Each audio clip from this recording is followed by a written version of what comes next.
Excellent. Do we have my slides up? Yes. Yeah. Excellent.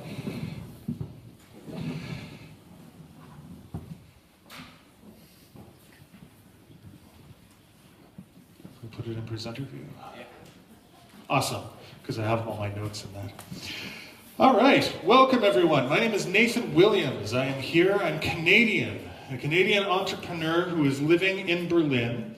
And I came over here today to Poznan to meet the Polish startup scene, to talk to you about my experiences, and to share 4 war stories from starting a B2B startup in Germany when I'm not German. So, a little about me. My wife and I decided we wanted a new life, so we left everything for adventure in 2013 and came over to Berlin. I had exactly 1 month of German classes. Yeah, I call this playing the game on hard.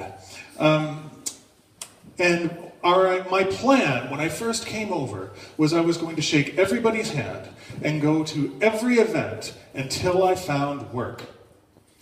And I went to the first event and they said, "Oh, you should go to this event on the weekend and it costs 200 euros. And I said, "I don't have 200 euros. I phoned the organizers and I said, "Hi, can I volunteer?" And they were like, "Oh yes, we're desperately in need of volunteers." And so this was my way of getting in. I've always been a bit enterprising in that way. And that was my first experience in working with the German Startups Association. I helped with an event they were planning and for them.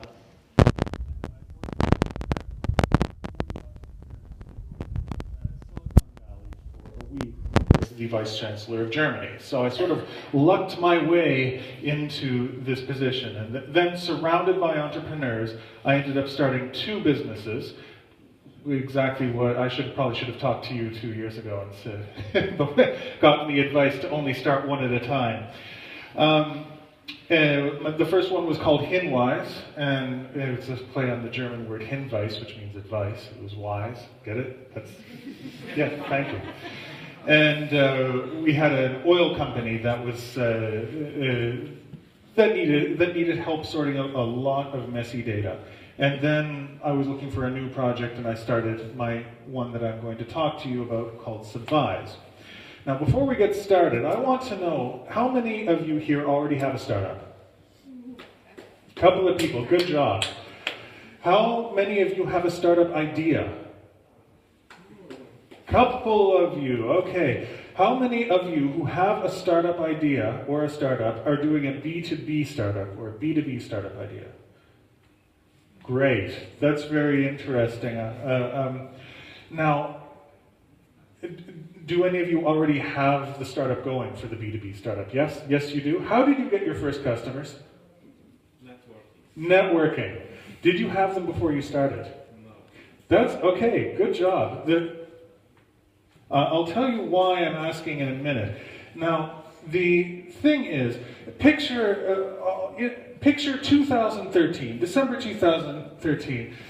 Nathan is in Germany, sitting in Berlin, and a wild project idea appears. I've been looking for new ways and new opportunities to get a project started. And with my previous experience in working with complex, difficult data, I was saying, oh, why can't I do the exact same business of sorting out difficult data, but in a new location or a new way of applying it?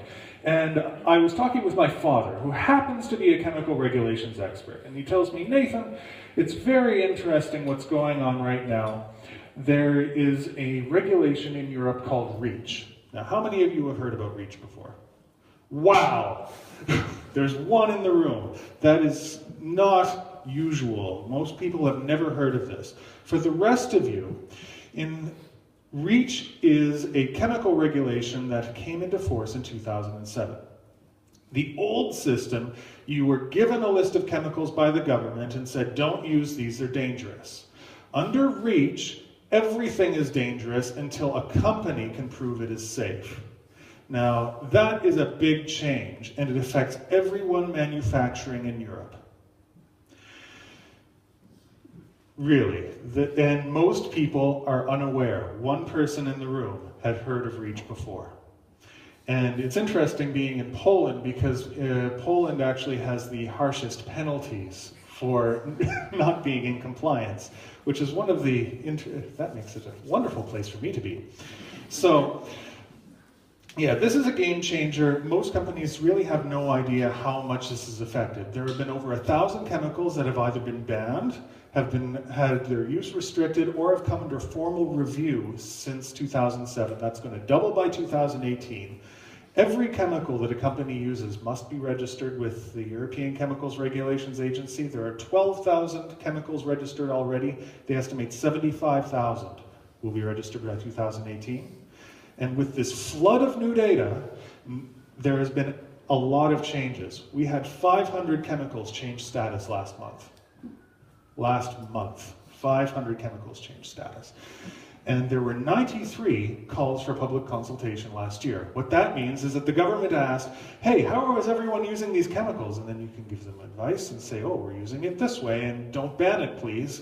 Well, if a company doesn't know that the consultation's going on, they don't get a voice. So this is the opportunity. So we became the hippest and coolest startup in Berlin, helping companies track chemical regulations. And so what we did is we created an online dashboard that tracks the status of your chemicals, and you just put in the chemicals and it tells you what the status is. But the most important thing is that it will send you an alert to your email if anything changes. So we're doing everyone's work for them. So yes, that's it. Yes. If you manufacture things using chemicals like paint or toner or something, just talk to me afterwards. Jail isn't that fun. So this was my face when I found a great project that I knew not a lot of people would be in. And this was my face when I realized how it would be difficult to build. That was a joke. You can laugh at that. It's okay. So, this is the first of 4 challenges that I want. I'm going to tell you 4 challenges, 4 war stories that I encountered on this path. So, the first one was the challenge of knowledge. Again, I wish I would have talked to Pavel 2 years ago. So, the first one, we didn't have an expert on our team. My father was a regulations expert. He lives in France, and he could only be an advisor at best. And so our reach expert is in France, and we're trying to communicate over Skype.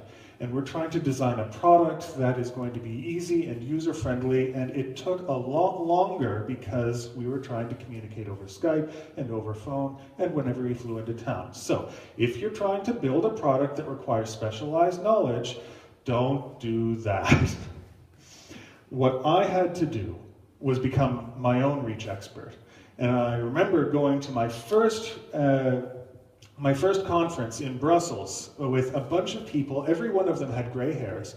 And I was sitting in the back, learning all of the lingo and not understanding exactly what they were talking about, but writing down all the key words they used. And then at the networking event going, yes, I agree that SVHCs are bad and should be on the authorized Annex 14. And it took a couple of these conferences before people started to take me seriously. So that was what I had to do. Now, challenge number 2, the problem of a faraway team. This is related to the first one of not having an expert on staff. We had actually 2 members of the team that were remote, and we outsourced a 3rd member of the team. I had a family member. This is like a big family business, you know, like a big Italian business, the mom cooking spaghetti in the kitchen while the father and the son are working in the shop. Well, this is sort of what it was like. I was running the business. My father was helping me design it and helping me to learn all I needed to know about Reach. And my cousin was financing the whole thing, so this thing was bootstrapped. And we had my other cousin who was helping us with the design. And the thing is, the design of the product is very nice, but it was the most important part of our product. We had the idea, we are going to make the most user-friendly product so that small and medium businesses don't have to worry about complex, difficult chemical regulatory stuff. So we wanted it to be very pretty, very easy to use, easy on the eyes. And if that's a core competency, it shouldn't be done in Canada. It should be done with the team locally, because it worked out okay, but it slows the process down when you have to receive something over Skype, and then you write an email, and then you can't get on the same time zone. It really slows you down, so don't do that. So this is my face by the time the fall of 2014 rolled around and we had a working product.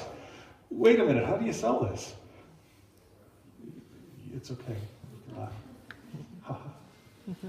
I see one. Okay, good. So, this is our product, Subvise. I want to take you through it a little bit, and if I was smart, I would have brought my laser pointer up with me, but instead I will walk over and show you. It is an online product, so if you went to subvise.com and registered for an account, you could put in a list of chemicals, searching by the unique identifiers or the names, and you get this list. You would see immediately if something was going to change status right away and you had to do something about it, or if it was under formal review, or if it had restrictions and you couldn't put it in children's breakfast cereal.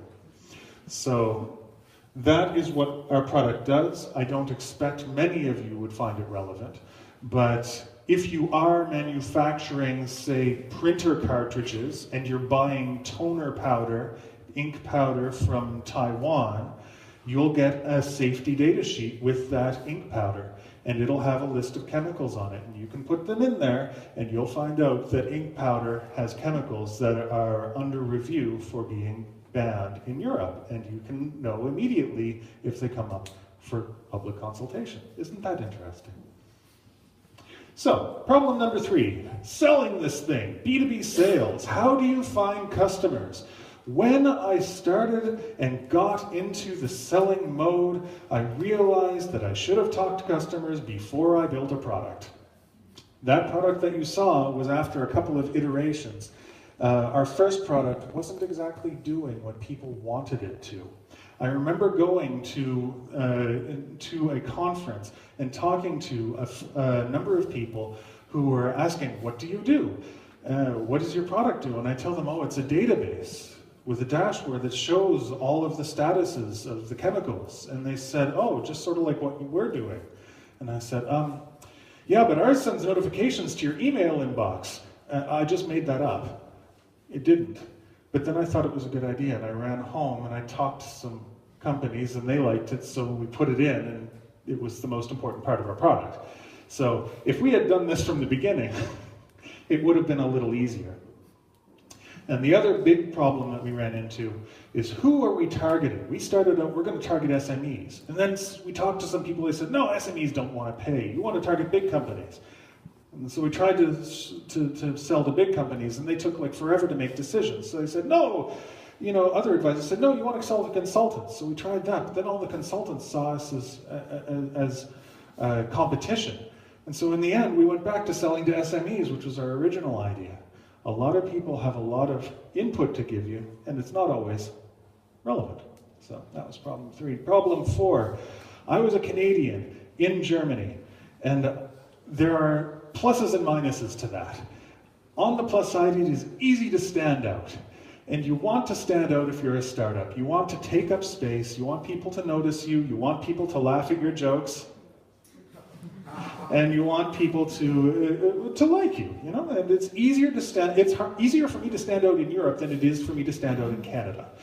The problem is that it is hard to make cold calls. It's hard for me to go to events in German and meet people, and it's not even that the Germans aren't accepting. Germans actually really like foreigners. I think they're easier on people who are not German than they are on other Germans. And the bigger problem is in my own mind, in your own mind when you're going out and making those cold calls. That's the part where you have to overcome this barrier. So that was the down point, but it can lead to some funny moments. When I first started, one of the first things anyone needs when they start a business is